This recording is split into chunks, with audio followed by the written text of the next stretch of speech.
homelessness is a key issue facing Fresno as it is for many cities in the state. So outline how you would help homeless people, that's first, and then reduce homelessness here. Okay.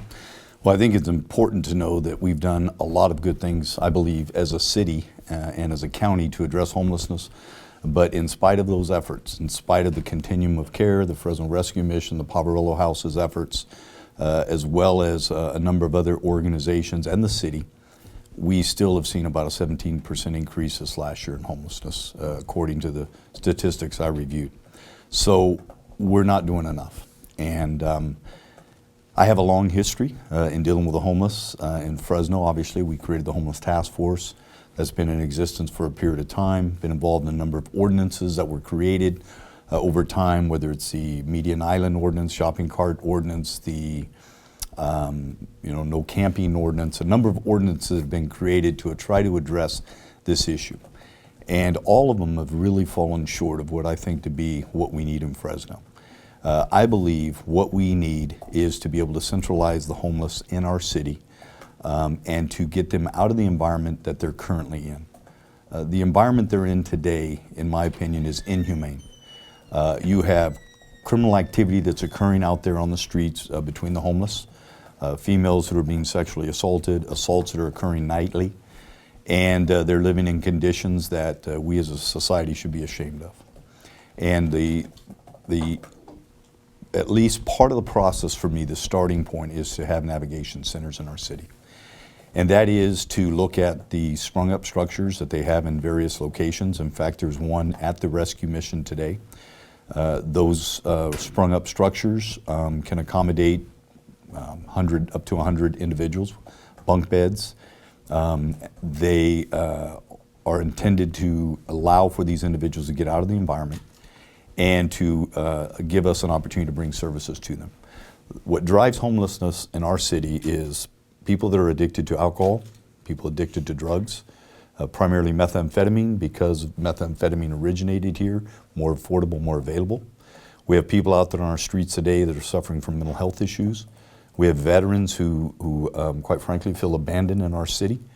And many of those are suffering from PTSD, mental health, and some type of substance abuse. And then you have families that have been displaced. Oftentimes families who have been exposed to domestic violence. And so there isn't a one type of navigation center that fits all. I believe you have to have one for veterans, you have to have one for families, and you have to have one for others. And it has to be a low barrier, come as you are navigation center. Intended to be, and when I say low barrier, that means bring your animal, bring your belongings, bring your addiction. We're not there to say clean up before you come.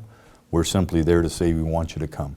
Get you off the street, into this environment, provide you a bed, provide you food, provide you services, so that we can get that person stabilized. It's more of a triage, and intended to be somewhere around 90 days, and then to transition those individuals out, an exit strategy into other types of housing, affordable housing, which I know is a significant problem in our city, as it is throughout the state. And we have to look at alternative transitional housing, whether that's C-trains, that can be very aesthetically pleasing when they're done right. And I know places like Alberta, Canada, or Vancouver, Canada rather, Utah have looked at these and utilizing them. Perhaps tiny home villages need to be a consideration for us, but we do need that transitional housing. I think that's where we failed, or where San Diego failed.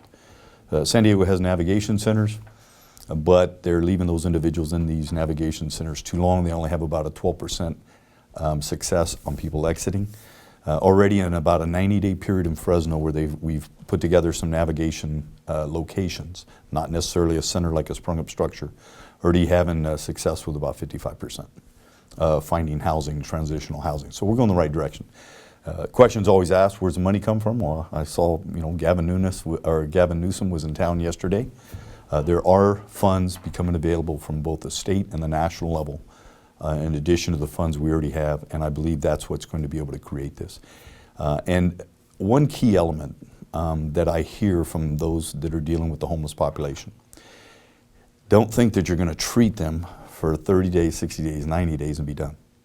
there has to be ongoing maintenance and training, or counseling rather, up to a year, in order to ensure that they're successful, get them the job skills and job placement. And all of those factors are critical. So it's housing, it's navigation centers, it's counseling services, and I believe that's the way to address the homeless population in our city. Very good. Joe, you want to take the next one? Sure. Can I just jump on that for just one real Sure. quick follow-up on the homeless? There are some that would say, throwing more money at the homeless is not smart. What would you say to them? How would you respond to it? I would say that money alone is not going to solve the homeless issue. If that were the case, it would have been done already. The simple fact is it will take money, but it takes good strategies, and it takes us working together. What I have seen is everyone recognizes the problem, but it's the approach to the problem that we differ on at times. And what Brad Hardy and Wayne Rutledge just did, they opened up the old CAP facility. I was at their grand opening and spoke. They're providing beds, emergency service beds, in the winter months for the homeless for a 3-month period. What they opened up at the Hacienda to give somewhat of a navigation center, but also transitional housing. So it does take money for those to occur, and it doesn't have to be just governmental money. There are nonprofits out there, and I think Brad and Wayne are good examples of that. And the rescue mission's a good example, and the Poverella's a good example of it. And what's going on with the continuum of care. So money alone is not going to solve this issue. It's us working together, coming up with good strategies, and a singleness of a vision that we follow. And again, the navigation centers aren't the only solution, but they are part of the solution. I believe that with all my heart. So the money from Newsom is welcomed, I'm sure, and will it be used well? It's definitely going to be used, in my opinion. Any money you use has to be looked at in the realm of being a good steward and making sure that we're making the most. Because I don't know how, we may be in a recession here in the next year or two in California and across the nation.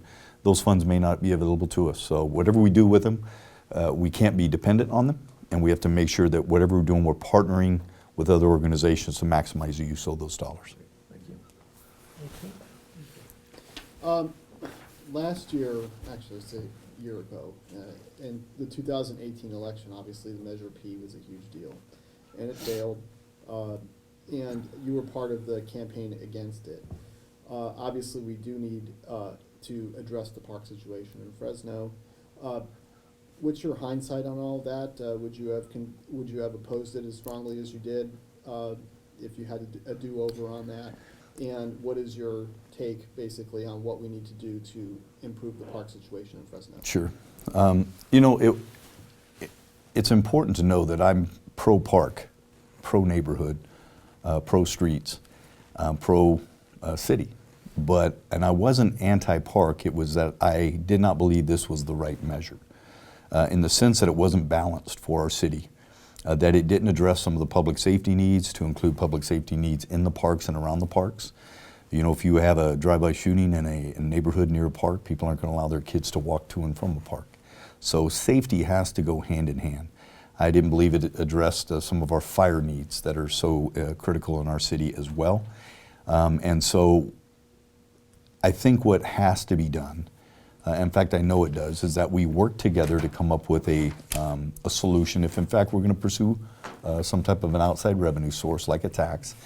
Number one, that we make sure we look at every single dollar that we currently have in our general fund, readjust our spending priorities where needed, and then we consider outside dedicated revenue.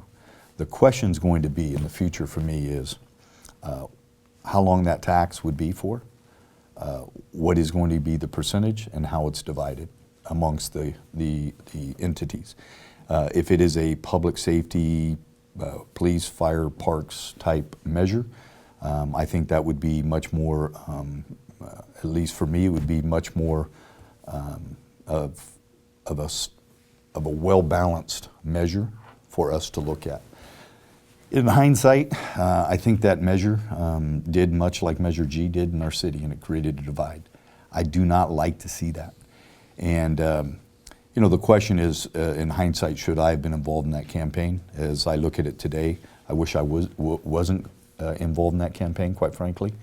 That's not to say that I don't believe, it's not to say that when I opposed it, it was for the right reasons. I really believe it was for the right reasons. The question for me is now, was that the right thing for a police chief to do? Was that the right thing for a fire chief to do? And if I had it to do over again, I would not do it, and nor would I ask my police chief nor my fire chief to do it. But I do believe going forward, we need to work with the organizations that put that together, and hopefully be able to come up with some form of a funding strategy if in fact that is determined by the voters. So what would be your ideal makeup of a funding strategy for that? Breaking down between the needs for parks and public safety and other buckets? Well, you know, I go knocking on doors, and I've had a lot of community meetings. And what I do hear a lot about, quite frankly, are gangs, public safety, neighborhoods, such as streets, sidewalks, trees. And then I do hear about the parks issue from time to time, but it is about the homeless in the park. And the number one issue that I hear, besides crime and gangs, is homeless. And so I think it's, for me, the approach is making sure that we're addressing what the entire community wants, those neighborhoods want. And I do believe parks is a much needed resource in our city. And if you look at our parks today, they're not in good shape. But if you look at our police department or fire department and some of our neighborhoods, our streets, they're not in good shape either. And we have a lot of work to do to work on all of those arenas in our city. Well, a way to get the city a better footing is economic development, obviously. So share with us specific ways you'll further economic development and create new job opportunities. Okay. Economic development is something that has to be approached, I believe, from a number of different strategies. Number one, business drives our economy. And you look at the restaurant industry, it's about, I believe, 12% of our revenues, tax revenues. And so we have to make sure that we have an environment in Fresno that not only attracts business, but allows existing business to expand. In a lot of the conversations I've had with the business community over the last few months, I've consistently heard that it is challenging to do business in Fresno. And that we have to look at ways to make that easier. And it's not about being business friendly as much as having a climate in Fresno that allows for businesses to feel welcomed, and that we expedite a process for them to get their plan checks reviewed, to be able to get solar, to be able to do all the things that I've heard that they've had challenges with. So having said that, we have to do those things, eliminate red tape. I've heard from people that you go to Clovis and they roll out the red carpet, you go to Fresno and they roll out the red tape. Whether that's true or not, I don't know, but if it's said enough, there has to be something there.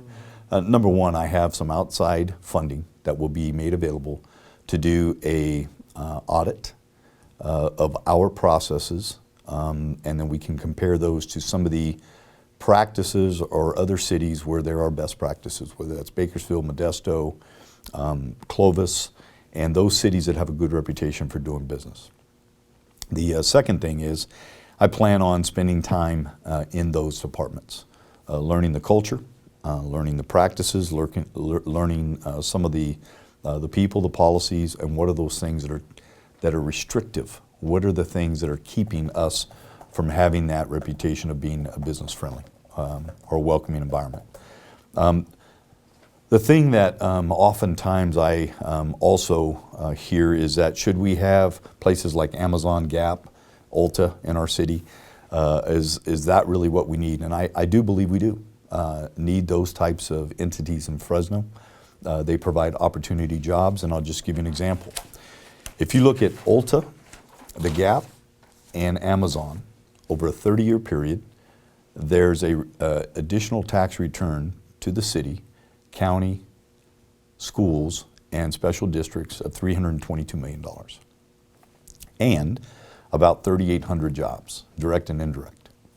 And those are opportunity jobs. For example, at Amazon, maybe they start at a $15, $16 an hour, but you have an opportunity to make your way up to $19, $20 an hour. They give you health insurance. They also pay for your education. And they're opportunity jobs that allow you to advance in the workforce. And yes, there has to be some form of incentives to attract those e-commerce types of businesses to your community. The question is, how far do we go?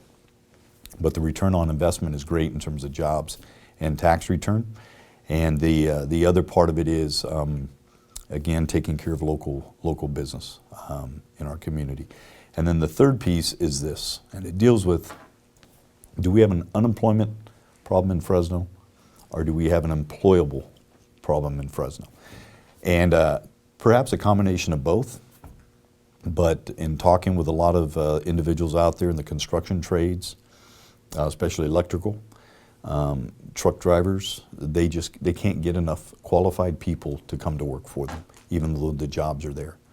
So we have to make sure that we are working very, very closely with Fresno Unified, Fresno County Office of Ed, Fresno City College on their dual enrollment programs, their career tech education, because I believe that is also critical to our economic mobility and economic development in our city.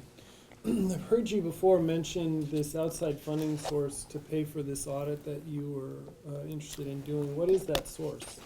It is a person in the community that has not necessarily an interest in establishing business. He's no longer in business, but he does have an interest in making Fresno better. And to provide the funding so that it does not become any type of and he'll probably provide that funding anonymously. But he does not want any connections to it and doesn't want to control it.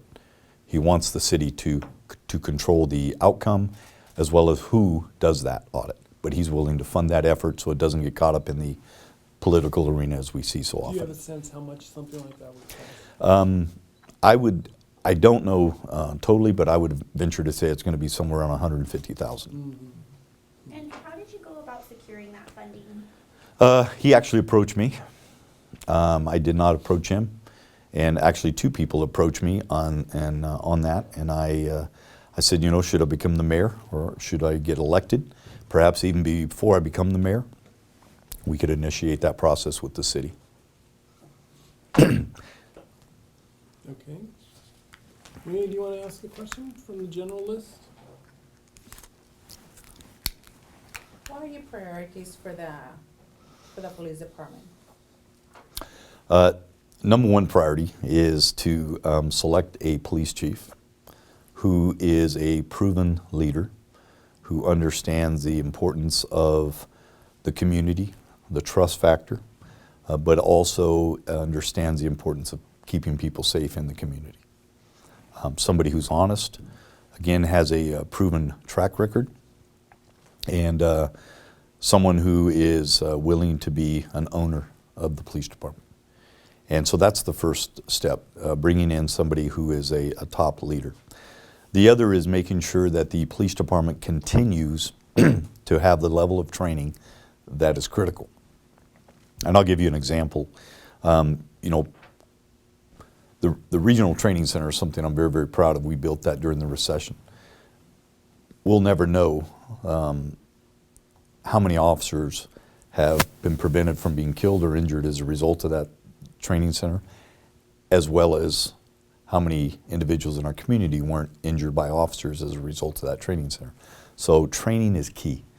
When I was the police chief, I made sure that every police officer who was in uniform had 40 hours of crisis intervention training, and I would make sure that the priority was to continue with that training. Another priority for the organization, in my opinion, is it's very clear that people want more officers in their neighborhoods. The challenge is we have fewer police officers today than we did 10 years ago in our city because of the recession. And not just police officers, but civilian personnel. We lost 260 civilian personnel, dispatchers, crime scene techs, community service officers during the recession.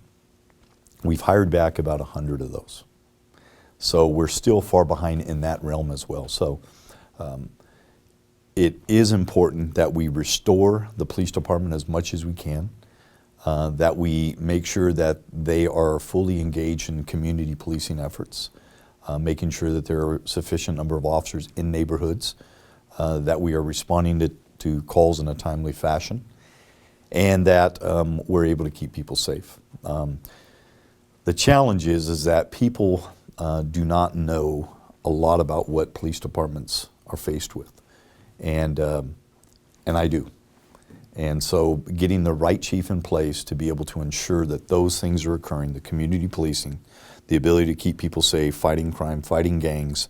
Gangs is critical in our city to this day. We've come a long way, we've made a lot of progress, but we still have to ensure that we're addressing gang violence in Fresno. And that's always going to be the highest priority, in my opinion. And so, but getting the right leader is critical, and I know we'll be able to do that. And having sat in that chair for 18 years, and knowing that on a national level, the average police chief of a major city is in that chair for less than 4 years. Having sat in it for 18, I have a pretty good feel, especially being the vice president of major city chiefs and former president of California Police Chiefs. I have a good feel what a good police chief looks like. And that's going to be first and foremost. You have somebody in mind? You know, I'm going to leave that open because I don't want to taint the waters. I've had, I know there's been some debate.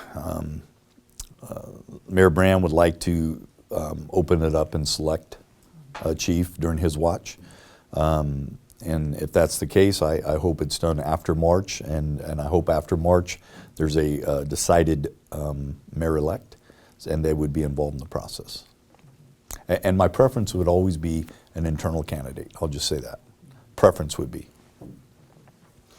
So I want to make sure I'm understanding a statement you just made.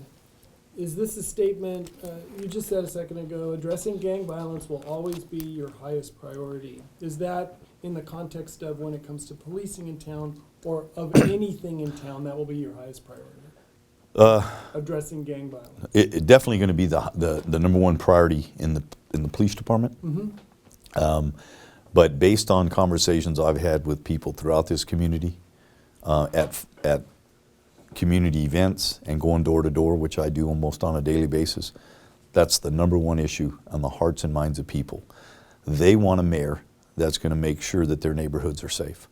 And the thing that they want to make sure is that we have a grip on gangs in our city. So that is the top priority. And along with that, though, it's just not suppressing gang activity. It's how do we prevent the next person from becoming a gang member. Mm-hmm. You can't do one without the other. It has to be balanced.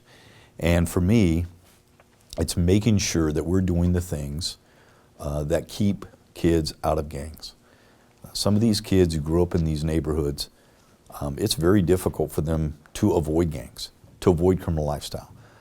When you look at how many people in Fresno drop out, how many kids drop out, I think 1 in 4 people do not even have a high school diploma. And when you drop out of school, you're more likely to get involved in criminal activity and gangs. So yeah, I believe that is got to be the priority. And that's not to say that we forget the other things that are important, the community policing, the job creation, neighborhood preservation, the homeless issue, they're all important. But addressing gang violence in our city is always going to be a top priority. Okay. When you are sharing these impressions you're getting from people in the town as you walk in, where are you doing that? Well, 95% of my time as a police chief was spent in the southern part of the city. That is where I was needed. That was where things were occurring. And so that's vast majority of my interaction, including this morning. I was at Westside Church of God with a number of individuals for Martin Luther King breakfast at 6:15 this morning. And I get feedback from certainly those individuals. I get feedback from when I go to community events in Southeast Fresno. I've interacted with people even around Fresno State, Hoover. As of late has been my most recent interaction because, quite frankly, I hadn't had a lot of dealings with those neighborhoods. But even there, that appears to be the number one pressing issue on the minds of people: homelessness and gangs. So the community feel that pretty much the current mayor has failed in that area? I don't believe so. I just believe people. First off, I think as a city we've made good progress. I can tell you that over the last 18 years, even though the population's increased, I don't know, maybe close to 40,000 people, violence has been reduced by 28% during the 18 years. But we still have too much violence in our city. I can also tell you that auto theft has been decreased by 66% in the last 18 years. But we still have too many cars stolen in our city. And even burglaries of businesses and residences has been reduced by 43% over 18 years. But we still have too many burglaries. So it should always be our goal to be crime-free. It should be our goal to have a 0% unemployment. Will we ever reach those numbers? Doubtful. But we certainly need to strive for those. So it's got to be a priority for us in the city. But it's not all we do.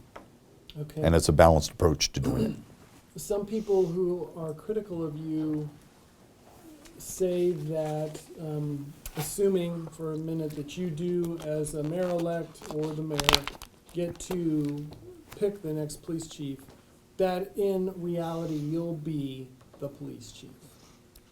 Okay, how do you answer that? Yeah, and if I were a citizen, I'd probably think the same thing. My answer is simple. Been there, done that. And the simple fact is, when I left the police department and took the uniform off, I haven't looked back. It was a part of my life. And in fact, quite frankly, within a week or so, in some cases, it was almost if I hadn't even been there. And so the transition for me, since I'm running for mayor, has been fairly easy. And I do want to make sure that we have a police chief that runs the police department and is left alone to do that, and given the resources that they need to keep people safe. And that's what I intend to do. I have been spending the vast majority of my time since I've left the department learning about critical issues in land use, water, economic development, a number of other issues even in the fire department, which I do not have a lot of independent knowledge of. And so I'm trying to become more well-rounded. And I have to tell you that there's a lot to being a mayor. I've been in the department 40 years, 18 as a chief, and been exposed to a lot. But there's still a lot more that I need to know about the inner workings of government and the responsibilities of local government, and the importance of not just knowing those issues, but partnering with entities that can help you address those issues in our city. So you're assuring us that on day one of you being the mayor, you will have a mayor mindset and not a police chief mindset? Not just on day one, I believe I do today.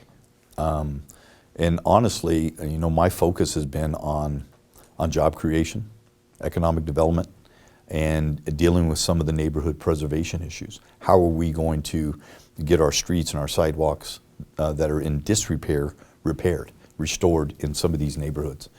And how am I going to unite this city into one Fresno so that we can focus and concentrate on those issues that are near and dear to us? It has not been on police matters at all.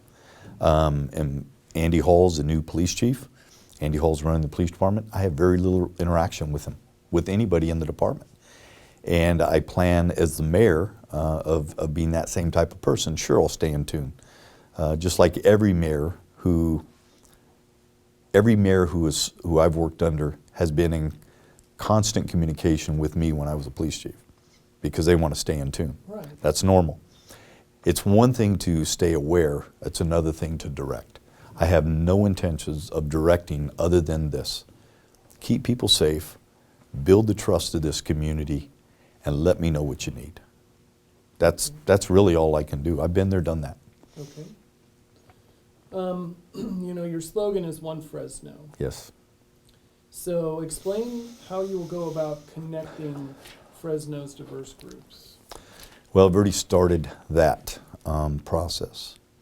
I have met with leaders from across the board. And I'll just say from a fundraising perspective, how's that? The Hmong community has put together a fundraiser for me in large scale with the various clans. I've been a part of the Hmong New Year for many, many years, and I was there this year as well for the opening ceremonies, and so I have a good relationship with the Hmong community. The Indian community, the Sikh community, the same thing holds true. A number of fundraising events and community events that I've been with them. In fact, another one coming up in 2 weeks. So I had an event downtown with it was a Mexican-Armenian theme with Armenian food, Mexican food, and mariachis. And that is what I envision in Fresno. I've had the Persians come forward to do a fundraiser for me. So those, and I haven't asked one of them, by the way, to do that. In fact, None of these groups you asked. I haven't asked anyone to even give me a donation. Okay. People have come forward, and people have come forward from those groups, and the reason is I've built relationships with them over the years. And that is a starting point, is bringing every one of those groups together to make sure that we do have one Fresno. And I'm going to just back up a second on how this one Fresno came up. This wasn't given to me from a campaign consultant. I woke up at 3 in the morning and asked myself, what do I really want? And it is to have one Fresno. I don't want to have a blight line in our city. I don't want there to be a tale of two cities. I don't want us to be judging one another based on our skin color or the zip code we live in. I want us to be one Fresno. I am tired of watching the divide that has occurred in our country in Washington, D.C. I think it's unhealthy, and unfortunately it has spilled over into our local communities. And the attacks on both sides. We can no longer agree to disagree on issues. It's time that we not serve a party, that we serve the people. That's what I want to do and plan to do as a mayor. And I do plan to bring people together. That's why in this campaign, you will not hear me say anything negative about opponents. I'm not. Even though I get attacked and sure will be attacked, you're not going to hear me counterattack, and you won't hear me attack. And there's a reason. Number one, that's not who I am, but secondly, that's going to be that much harder to bring those people to the table when this election's done. And so you will not hear that from me. And I, deep down in my heart, I want to see us come together as a community for the purpose of making Fresno better and to be a model. And it's going to require healing. It's going to require communication. It's going to require us to set aside some of our own belief systems for the purpose of addressing those issues that are important to us, like crime and homelessness and job creation and preserving some of our neighborhoods, beautifying this city. Those are the things that are important to the people of Fresno. With 40 years in city service, obviously comes some baggage that critics grab onto to criticize your campaign. Sure. So critics have pointed to the sexual relationship you had with a minor years ago. They point to the Keith Foster incident and the many police shootings the city's had to settle in court as reasons why you should not be mayor. So explain why you should. Okay. So as I look back in my time in law enforcement, there have been times when I've made some mistakes. There's been times when I made serious mistakes. There have been times when there's been indiscretions. The vast majority of those incidents occurred in my 20s in terms of some of those comments you made. What I can say is that I've learned over the years how to be a good leader. And oftentimes I've learned how to be a good leader by the mistakes I've made. I'll address the Keith Foster issue because I think that's an issue that's on the minds of people. I I think it's important to look at who Keith Foster was. He had been in the department 25 plus years, I think, at that time, maybe 30. He had a bachelor's degree, a master's degree, a doctorate's degree. This is an individual who had worked his way up the ranks of the organization, was well respected internally, worked undercover narcotics, was very engaged in the community with youth, being a part of our police activities league on martial arts. He was a guy that was speaking against gangs and against drugs. This is a guy that I least suspected to ever be involved in what he was involved in. And, I wish there would have been some indication that, I wish there would have been some sign that I could have seen that would have said, something's wrong here. But I didn't see it, nor did anyone else. And so I don't know how. I've racked my brain many times looking back. Bless you. Is there something I could have seen? And I don't believe so. Individuals at that level of the organization are promoted based on trust. I trusted Keith to do his job. And he had earned that trust over the years. Unfortunately, at the end, he violated that trust. And, there was a lady that came to me one day and was critical over this matter. And we had a conversation about it. And then she asked me if she could get my advice on another matter. And I agreed. And she said, I need advice on my son. My son's in jail. And I said, wow, I'm sorry to hear that. What's he in jail for? And she said, murder. And I said, was your son living with you at the time? And she said, yes. I said, did you ever think your son was capable of murder? She said, no. I said, yet he lived with you. I've never been to Keith Foster's house, nor has he ever been to mine. I worked with him. And so there's no indication that, at least in my mind, that he would have done this. And so I think that is, something that, I needed to say. Well, so follow up to that, we appreciate that, thank you. The follow-up is that we have actually had police sources tell us, in fact, you did not know about Keith Foster's drug dealing. And the reason for that was that there were people in the department who did know, and they kept it from you. That the department had silos of responsibility, and that there were high-ranking officers who knew about it, and they didn't tell you. So really the question, I think, for us to ponder and for voters to ponder is, how can you assure the voters that as mayor, in the administration that you set up, how will it function in a way where important information is not withheld from you? Well, number one, shame on those individuals if in fact they did have information and they didn't provide it to the proper authorities, not just me, but to the FBI. And that's not how the FBI became aware of this. The FBI did an investigation for, as I understand, almost a year, which included monitoring all the telephone calls of Keith Foster, including telephone calls he may have had with department members. What the FBI said publicly was there was absolutely no indication that anyone in the department was aware or involved in his drug dealing based on those phone conversations. Now, if somebody says that they were aware, they had knowledge, maybe it was based on a suspicion, I never heard that. None of my deputy chiefs, I've asked my captains, deputy chiefs, and lieutenants, no one had that knowledge. So if there was someone, shame on them for withholding information and allowing this to bring shame to the law enforcement profession and to our community. And you asked me how I would ensure it.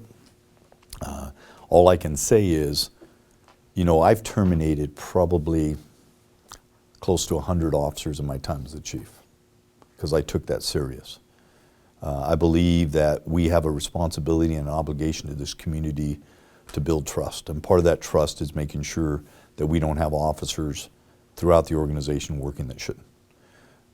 And one of the things I know about police officers, they don't want a bad police officer working either because it gives them a bad name. And so those lines of communication have to be in place, whether it's giving reporting to the mayor's office or reporting to a law enforcement agency, it has to occur. But I was not aware. Okay. And I was a hands-on police chief. Very hands-on. We'll switch the focus, but still keeping it in City Hall. So, who do you plan to have as your next chief of staff? Will it be Tim Orman? As it stands right now, I would say yes, Tim Orman. Whether that is, whether or not he's there in the long term, I don't know. Or maybe he becomes a transition for a year. But what I do know about Tim Orman, I only knew Tim Orman based on his campaign consulting. Mm-hmm. And, I knew he was pretty good at that. But what I got to see of Tim as a chief of staff was pretty enlightening, quite frankly. He's very, very sharp, very intelligent. And he does, in my opinion, he's done a good job. Now, is he going to upset people along the way? Other council members? And certainly, every chief of staff has. And I've worked with all the chief of staffs over the years. Sometimes the chief of staff is the point person going to a certain council member or going to a particular developer or whoever else, and sometimes they can step on toes. The difference with me, I think, is that as a mayor of the city, yes, I would have a chief of staff, and likely that chief of staff would be Tim for a period of time.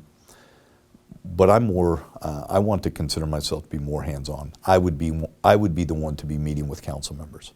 I'm going to be the.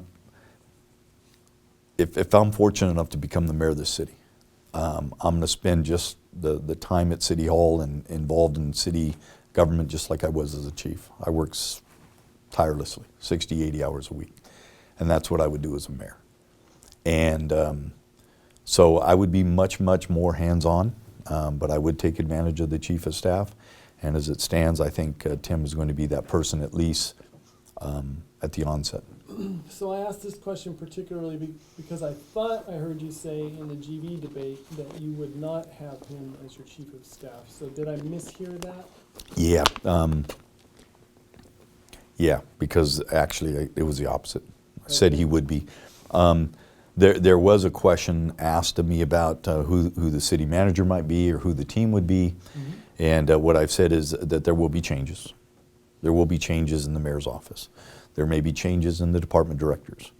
There will be changes. So and to that point, explain to us the number of women and people of color you plan to have in senior positions. Well, I can tell you for a fact that I believe it is important that you have people, you surround yourself with that are competent, people that represent the community, people that are loyal to the vision, and people that are going to work hard. Those are the people that I'm going to look for. And I believe that at the end of the day, we will find that we have a very reflective mayor's office, and we will have very reflective department directors. And when I say reflective of the community in which we serve. I prided myself of that in the police department.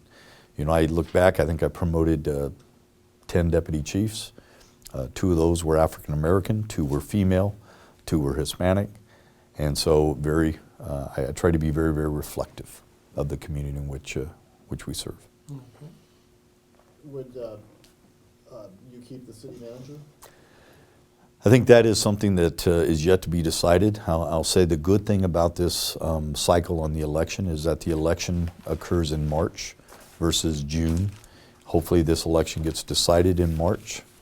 And if so, that will give me, should I have the good fortune of being elected, about a 9-month period for transition to meet with people, to build a transition team, and to make those considerations. And I don't think it would be fair at this point to say necessarily who would be there or not be there in the long term, other than I do believe that I'm gonna need a good chief of staff to be there for that transition period at least. And then I'll have a conversation with the city manager as well and the assistant city managers. Okay. Go ahead. Question. Can I just say something too? I think it's important to say this. I think the city of Fresno is going in a pretty good direction. at least based on the conversations and the feedback I'm getting from community members. But we do need to improve upon, and we need to build upon some of the things, the successes we're having. And we need to learn from some of the failures we're having. And so, you know, I know that some people will come in and say, and it may sound popular, we're going to clean house. We're going to get rid of everyone. That's not realistic. Having been a leader, having assumed a position of leadership when I became the chief and when I became the deputy chief, assistant chief, et cetera, when you've been in a leadership role, you realize the importance of having people there that have experience and knowledge. And so I think that's unfair to the people that are in those positions today to say that. We're going to get rid of all of them. That's not fair. But there will be changes. And I will make sure that the people that I keep are going to be people that work hard, who serve this community, and who share the vision. So, I'm sorry. John? 2 years ago, there was a major change in the city council.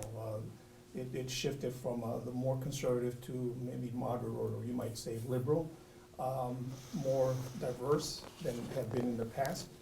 And so that has had an effect on how business is conducted in City Hall Yes, it has. as it involves the mayor in dealing with a council that can come close to a veto-proof majority. Sure. You have endorsed one of the candidates in District 4, which I believe will be the only contested council election that's coming up. How do you look at yourself as working with a council the way it is right now, and depending on how District 4 turns out? Okay, sure. So when I made the decision to endorse a council members, I made that prior to ever making the decision to run for mayor. And so, as well as District 2, I endorsed a candidate there, and he ended up winning. So, it's vital that there is a good working relationship between the mayor's office and the council. The mayor, I believe, has a big role to play in that. As I said earlier, the importance of communication is key. I don't want to rely on a chief of staff or my city manager to build those relationships between the mayor's office and the city council. That should be my job. And I plan on doing that. I already have. There's a particular council member that's very vocal. We were having lunch here a few weeks ago, talking about issues that are important to his district. And what I want us to do as a city, the city council and the mayor's office, is to not focus on personalities, not focus on the past issues, but let's focus on what's important to their particular neighborhoods, their particular districts, what's important to them. And that's what I plan to do. I don't think that any of the council members, as they sit there today, wants anything other than what's best for their constituents. The job of the mayor, though, is to look at what's best for the city as a whole. It is natural for a particular council member to be narrowly focused on their particular district. The mayor's job is to be focused on the city. The same held true when I was a police chief. It wasn't uncommon for the district commander to only be focused upon their policing district. My job as a chief was to get them to look outside of their district, to share resources, to consider what the decisions they make on what may happen in another part of the city. And the same holds true for council. My job is to help them to look beyond their districts and to make sure that we're doing things in the mayor's office that will benefit the people who live in their districts, but not at the expense of the whole city. And I think that's perhaps the advantage I have coming in, as as a leader in an organization. I've had to deal with that. I've had to deal with personalities. I've led an organization of almost 1,300 employees at one time, and certainly led an organization with a budget of almost $200 million. I know the neighborhoods, I know the issues, and I know the importance of communication with council members, and I plan to do that frequently. I want my door to be open to those individuals, and if they have issues and concerns, to address them with me. Last year, there were 4 council members who talked about parts of South Fresno that were overlooked as far as street maintenance, street improvements, sidewalks, and so on. They came up with a plan that obviously wasn't adopted. but it brought attention to the fact that there are parts of the city that are in need of repair, that have been overlooked for one reason or another. And I know that there's not, a big bag full of money that can be spent, but you talk about one Fresno. Yes. So how can a person in South Fresno feel that that the city is looking after them when they don't have sidewalks or their streets are run down, and you have a person in near Woodruff Park and they feel that they are part of Fresno? How do you get that to work? Well, the simple fact is, people in general are going to be most concerned with where they live. I have found that over the years. I can talk about crime reductions, but what's most important is what happens in a person's neighborhood. They don't care about citywide crime statistics. And what I have to do as a mayor is to educate those individuals in neighborhoods that have nice streets and nice sidewalks and nice neighborhoods. Educate them on the fact that we have neighborhoods in this city that are in that we should be ashamed of. We have beautiful people living in these neighborhoods, and the neighborhoods are not so beautiful. It is so important that one Fresno is simply this: one Fresno, one neighborhood. I think what those council members were trying to do was the right thing. They were fighting hard for their neighborhoods. They're the ones that have to look at their constituents in the face and hear the complaints about the sidewalks that are broken, the streets that haven't been paved. And so I understand where they're coming from. The challenge for us as a city, quite frankly, is that we don't have the funds, sufficient funds, to go back and repair every single neighborhood because they've been neglected for years. A lot of it due to the recession. And that's why when we talk about a tax measure in this city, it cannot be solely for one purpose. We have to look at how can we meet the needs of neighborhoods, and certainly parks is a part of that. But how do we meet the entire need? And it really begins, I think, with an assessment of the neighborhoods, an awareness for folks that live in some good neighborhoods to be aware of the poor neighborhoods, and to eliminate this myopic view of only my neighborhood is important. And that's a hard thing to do, but it's an important thing to do. Do you have a question? Your thoughts on development? Is there a way, or how would you inspire developers to look more seriously at kind of inner city? I mean, we've got the sprawl issue where you got all the investment in new homes going, in many cases outside the city or stretching the boundaries, but yet we've got these challenges in neighborhoods. How do we get more investment? How do we inspire developers? Well, and I think that stemmed from urban sprawl based on Operation Rezone many, many years ago when that was allowed to occur. And we're paying for those sins today. And we have available land in the inner city that is yet to be developed. And in meeting with a lot of the folks that develop that land, they say it doesn't pencil out. And it doesn't pencil out the fact that the cost to build on that land and what they can sell that property for or rent that property for does not pencil out. Therefore, there has to be some form of subsidy, a subsidy on the part of the city, the state, or the federal government to allow for that development to occur, but it has to occur. That is where I believe we have to take advantage of that land for affordable housing, because we lack affordable housing in this city.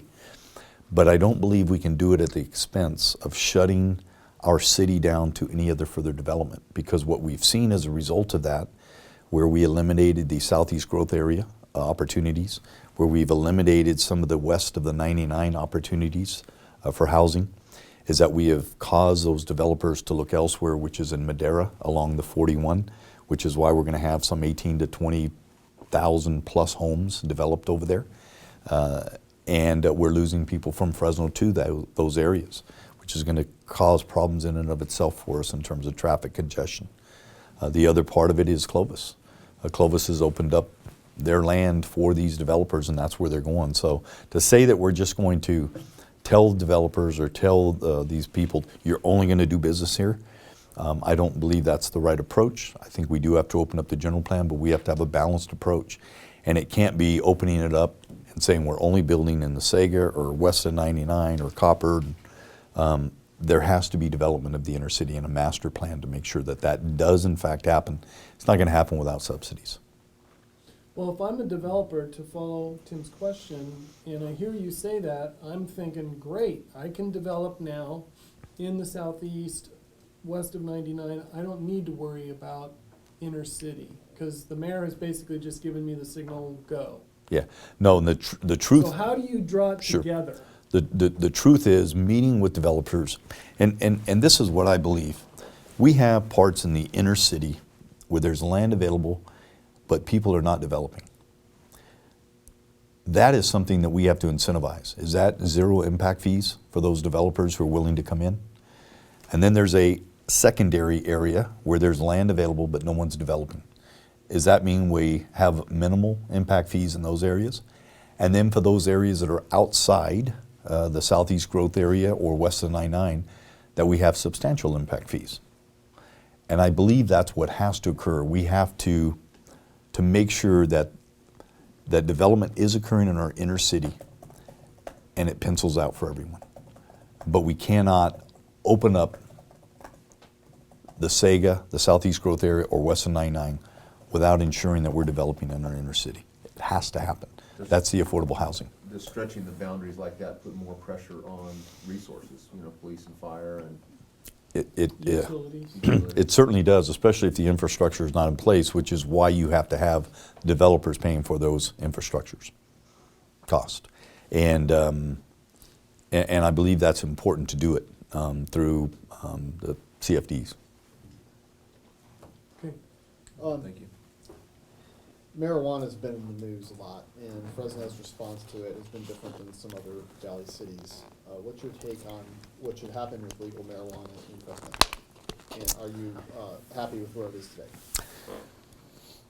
Well, I don't know where it is today, but and I say that because Did you read Mark's column? He doesn't know where it is. he doesn't know either, so none of us know where it is. Right. But the truth is, Fresno's been historically resistant, and I have been historically resistant as well. I changed my opinion a few years ago when it came to medicinal marijuana, the importance of it, or at least the usefulness of it.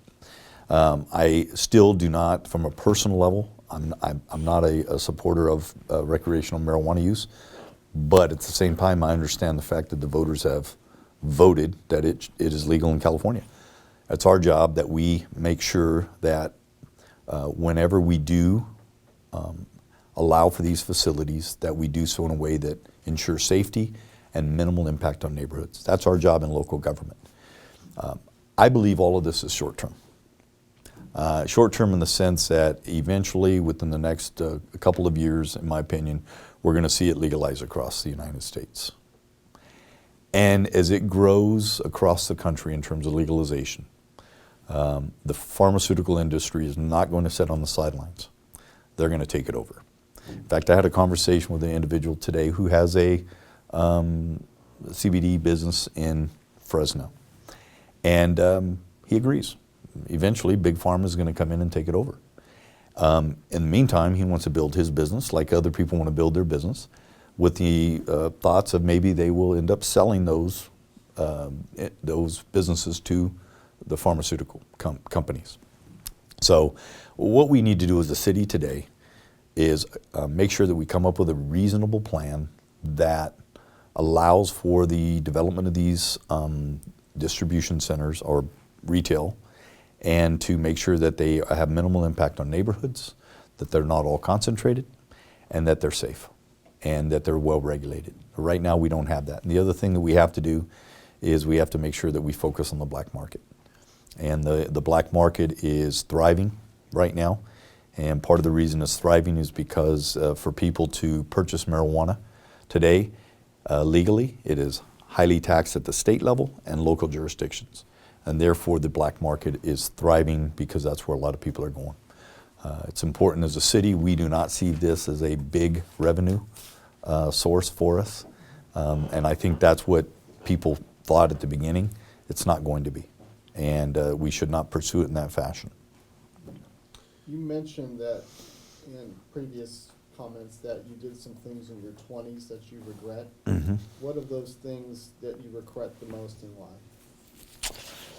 Well, the thing I regret the most is having been unfaithful to my wife. And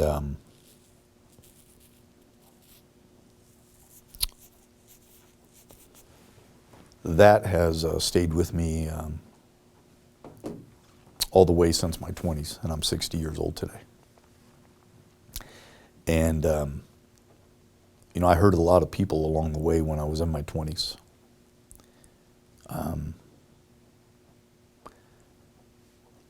Those things have been talked about publicly.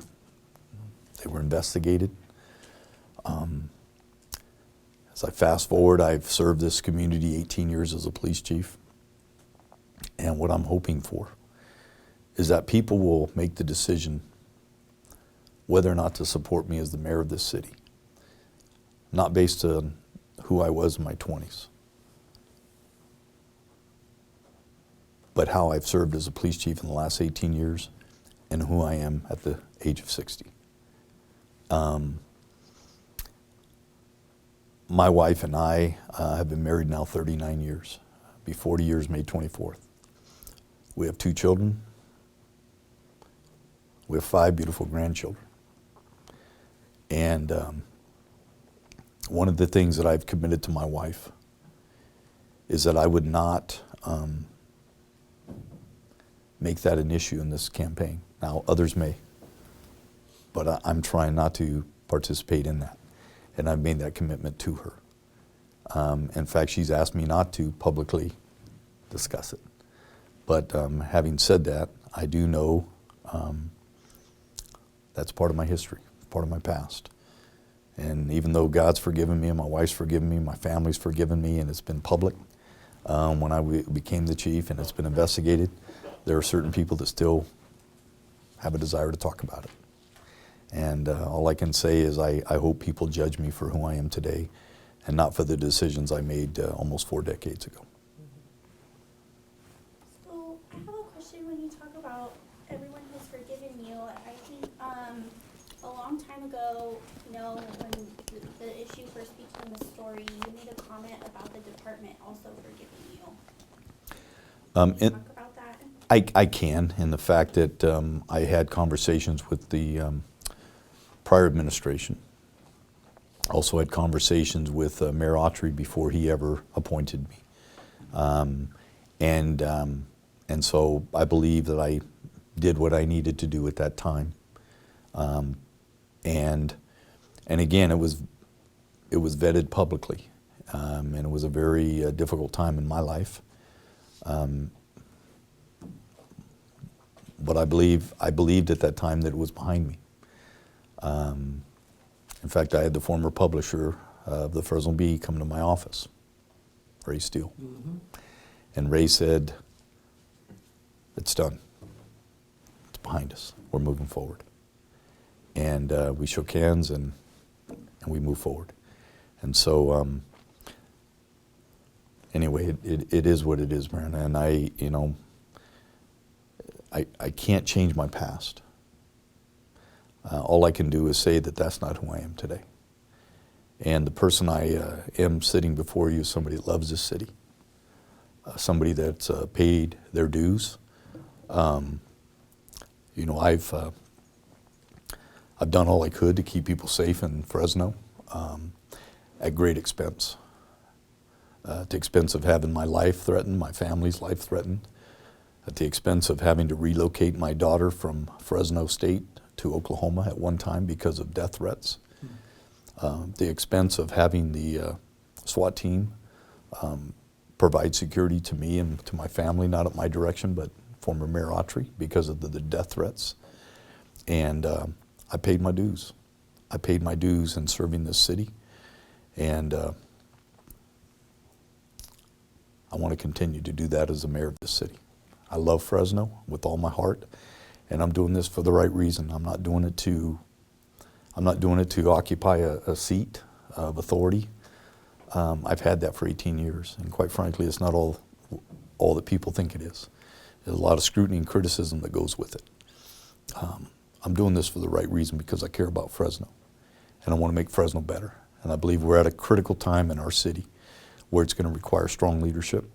I don't have all the answers, but I have a lot of experience.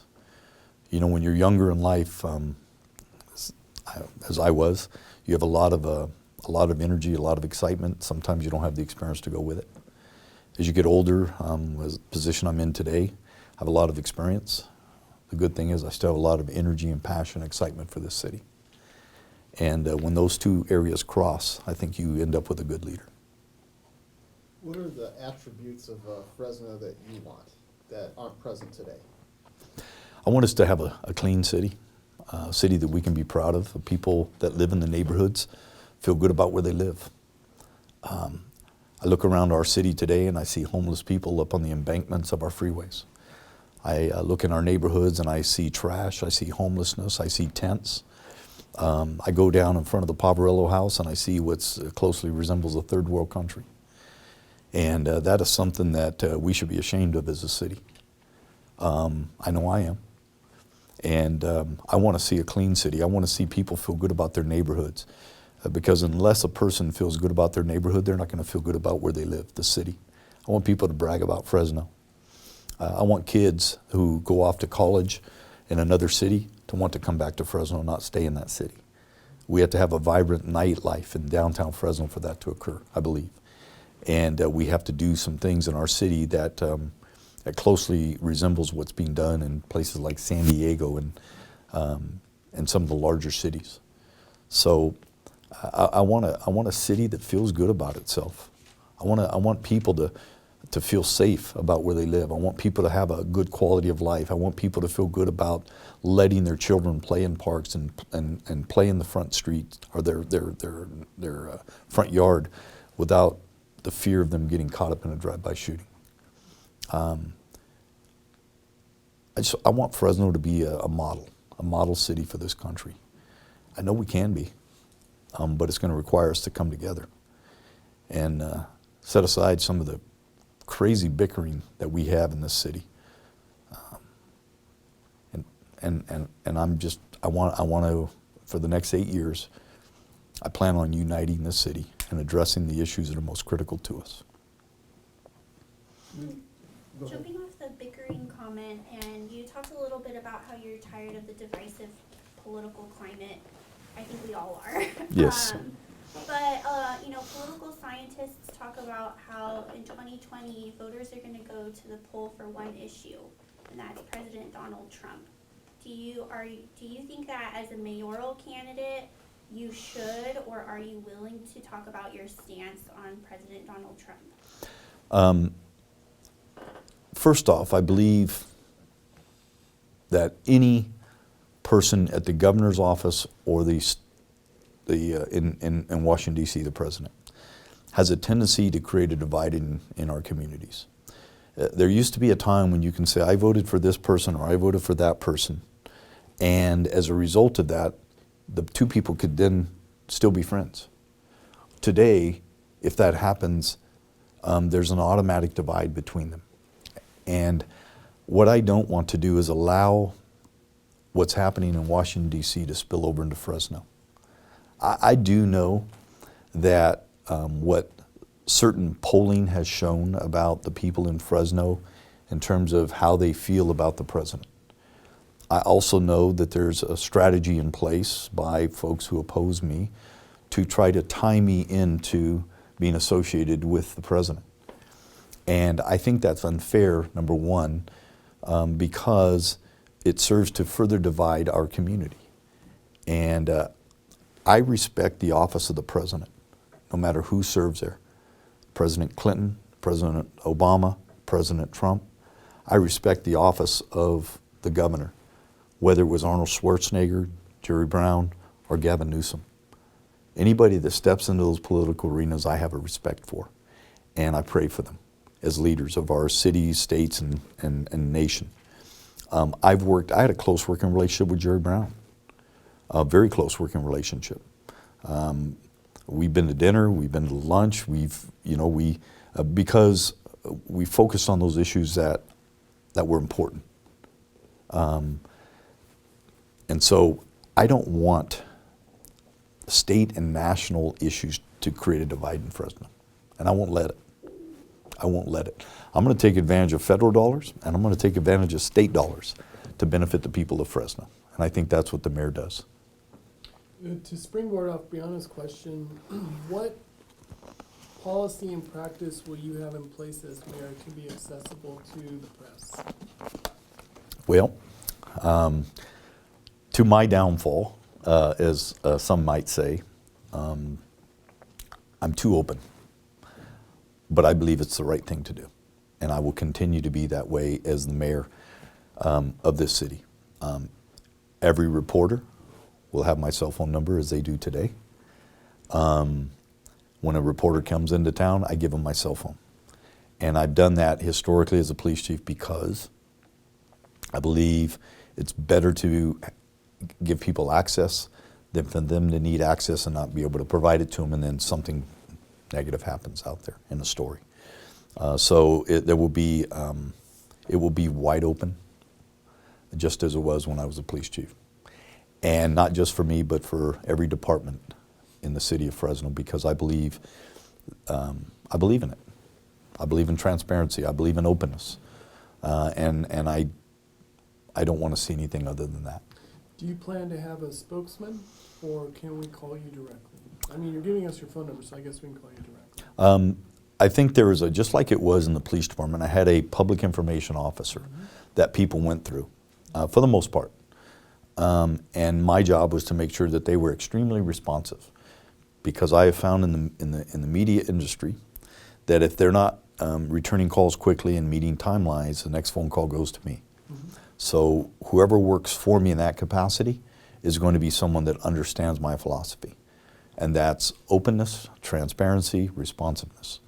And if that person isn't able to do that, then I have to have somebody different. And then the other part of it is on critical issues, I do expect reporters to call me directly. There's a secret in leadership, and it's the secret of being insulated versus isolated. And I've seen leaders that have been isolated, and sometimes you put people around you that think that's what their job is. Their job isn't to do that. Their job is to insulate you from the things that aren't important so that you can focus on the things that are important. And so they have to understand what's a critical issue and what's not. But openness in the media I can guarantee and promise that. For the primary, how much money do you expect to spend? Expect to raise, right now I'm about $650,000. I have 6 fundraisers over the next 4 weeks, and I anticipate being somewhere around $825 to $850.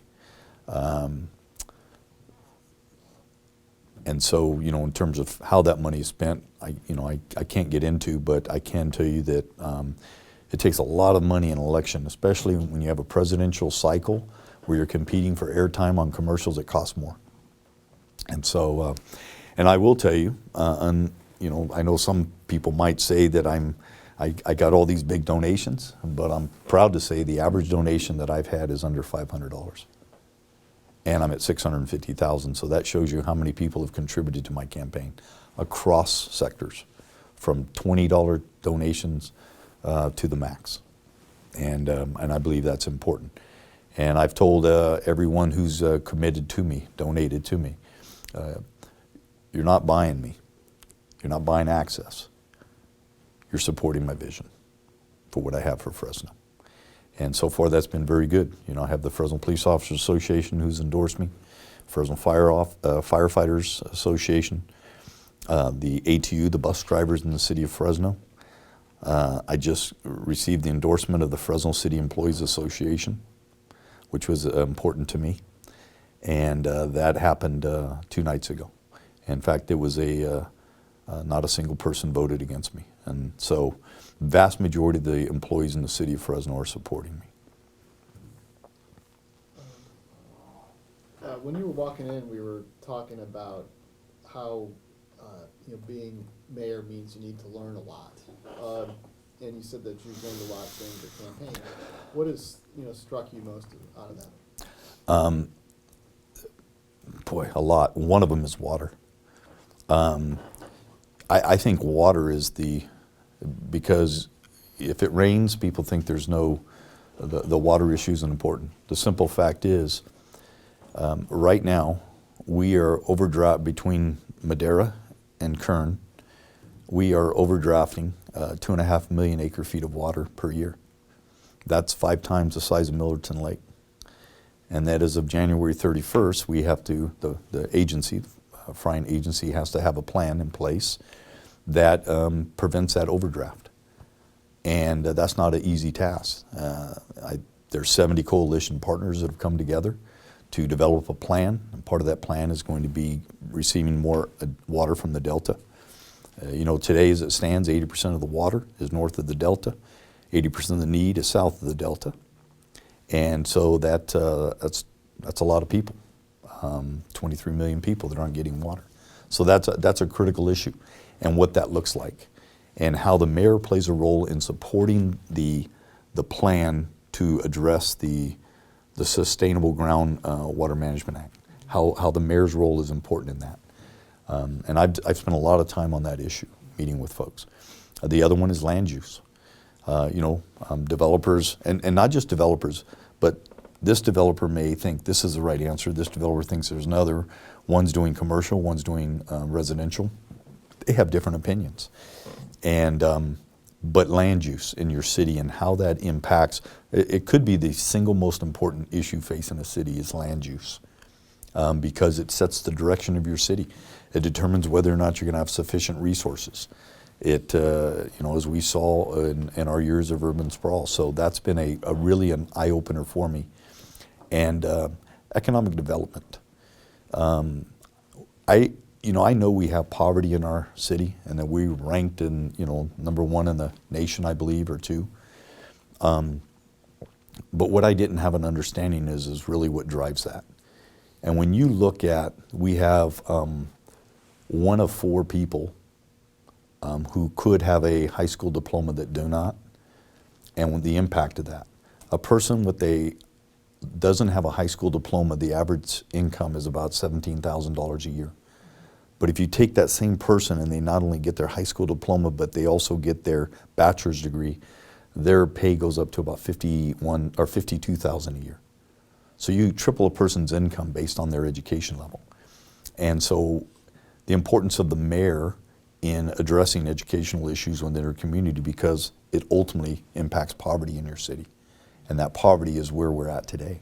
So, I've had my eyes open to a lot of things, which is why I haven't had time to even think about the police department. And I think as I go forward and hopefully win this election and become the mayor of this city, that's going to continue to be a focus of mine. Chief Hall created an Asian gang task force right in the aftermath of that tragic shooting back in November. Did you think that was the right decision? And what would you have done if you were mayor at that point?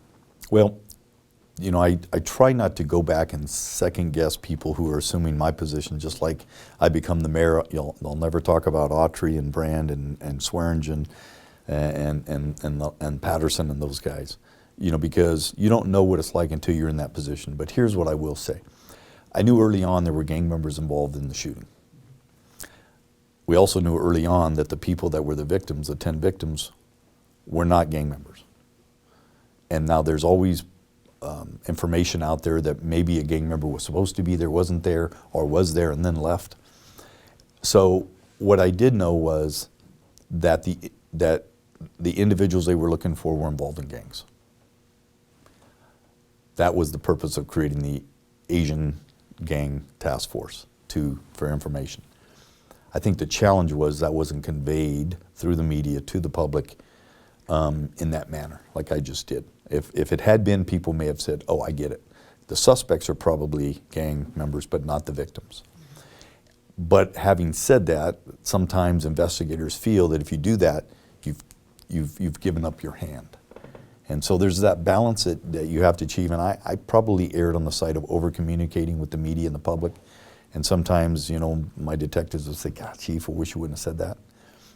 But it's a balance. And that could have very easily called that an Asian task force and left out the word gang, but who would have known that was going to create that kind of stir? Could you have done anything as mayor during that time? Well, I think you it goes back to what we said earlier. Am I going to be the mayor that controls the police chief, or am I going to be a mayor that lets the police chief lead? I would be the mayor that lets the police chief lead, but at the same time provide advice when I thought necessary, based on my experience. You know, even today, there are things that I'm sure are going to occur in the police department that I think, I wish that wouldn't have happened, or I wish they would have done it differently. You know, we're facing a handgun issue today in the police department. I know a lot of history about that handgun. And I know a lot of the history of the fact that I negotiated a deal with Beretta years ago and got all 1,000 of those firearms free, donated to the police department. Because people ask, why weren't they transitioned in? Well, I got 1,000 of them free at that time. And so now you end up, all of them reaching their service life. But that's the history. So it's a delicate balance. It's a delicate balance in how much influence you insert or assert. Is it's true, is it not, that you're taking contributions from developers? Yes. Okay, so you spoke to the importance of land use a minute Yes. ago. How can you assure voters that those contributions will not have undue influence in the city's decision of land use? Sure. It's like I said earlier. You know, I believe that during a campaign, people are going to make contributions for whatever reasons. What is important for me is to share with people what my vision is at the onset, and whether or not they choose to support me financially is up to them. I've not asked one person for any money in this entire campaign, and I don't plan on it. People do it because they support my vision. But what I want them to know, it's not going to be because I'm going to do as they would like. I'm going to do what I believe is right for the city. And along the way, I may end up, you know, losing some support. But I'm going to do what's right for this city. Campaign contributions aren't going to cause me to do what I think is not right. Okay. And so that's Have all I you can taken say. any polls? You are polling. I know you're polling.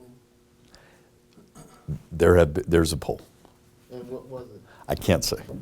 I can't say. I let my campaign consultant go through all of that, other than to say that, you know, there was one done here recently. Mm-hmm. And so, and let me just back up on the developer issue, because I think sometimes if you take money from a developer, you take money from a business person, it almost puts those people like they're part of our community. The developers are the ones that are providing jobs, construction jobs, whether it's commercial or residential. So they are contributing to our economy. And I think that's important for people to know. But I also know sometimes they get a negative reputation. Well, they get that because they have an outsized ability to influence. Yes, And they get the negative reputation because politicians allowed that to occur. the Agreed. Outside impact. I agree. I totally agree. A common citizen can't do that. Yes. Although there are people that are in the marijuana industry that want to contribute, there are people in a lot of different industries that want to contribute. And I don't question a person's motive, but I got to believe that some of those individuals that are giving are hoping that that will influence your decision in the Yeah. future on policy. So I'm not naive. Is there any like donor that you would, you know, Reject. reject their donation, any kind of group or anything? Yeah, there would be. I mean, if I knew that an individual had gained their money as a result of illegal means, then, and I knew about it, then I would certainly have to tell that person, write them a check back. I'm not aware of any of those in my campaign, but there's been hundreds and hundreds of donors in my campaign. Hustler Hollywood, you wouldn't take a donation from Hustler Hollywood, right? No, I wouldn't think so. I don't think I could. I don't, just from a even though they're a business, I think it'd be a horrible perception. You know, or a porn business or I a think porn that would, industry. I think that would be the wrong move as that would well. counter your Called faith sex standard. work. Yes. What's it called? It's called sex work now. Sex work. Okay, any Based final on what I've questions? heard you say earlier, you talking about the March election, talking very optimistically about winning in March. The mayoral race, whenever it's been an open seat, has never, to my knowledge, has not been won outright in March, especially because there are so many other candidates. Do you feel confident you're gonna win in March, and is that your strategy, to try and win in March, and that gives you the 9 months of planning for taking office? I'm hopeful that a mayor is elected in March, based on, just based on, there are 7 individuals running for the race. 2 of those individuals are actively engaged in campaigning. And so I think there is a potential for that to occur. Even my opponent has said that in public settings, that he believes that the mayor is going to be decided in March. That may or may not be. I'm hoping that it is a strong possibility, but there's also the possibility that it doesn't occur. If it does occur, I think it would be better for the city because of the amount of time that for transition to occur over that 9-month period. Okay. And certainly be good for me because I could, take a few weeks off and then really hit the ground running with transition.